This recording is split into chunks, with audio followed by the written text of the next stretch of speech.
Hey, akala nyo ba ang pinakamalaking problema sa mundo ay walang pera o maraming bills? Pwes, maling-mali ako. Makinig ka ha, kasi baka mangyari din to sa'yo. Dati ang dami kong pangarap, gusto ko ng kotse, malaking bahay, at makapag-ipon para sa pag-aaral ng anak ko. Kaya nagdalawang trabaho ako sa gabi, pataas ng pataas ang ipon ko pero unti-unti namang napagod ang katawan ko. Pagkatapos ng 10 taong pagtatrabaho sa gabi, biglang bumigay ang puso ko. Pati atay, kidney at baga ko nagkasakit na rin.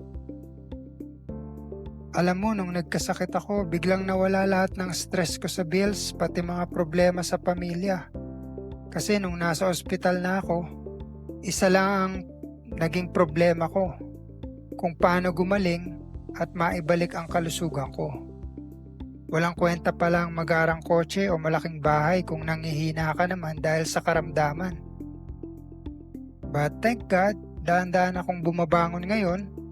May nahanap akong natural na paraan na malaking tulong sa pag-recover ko.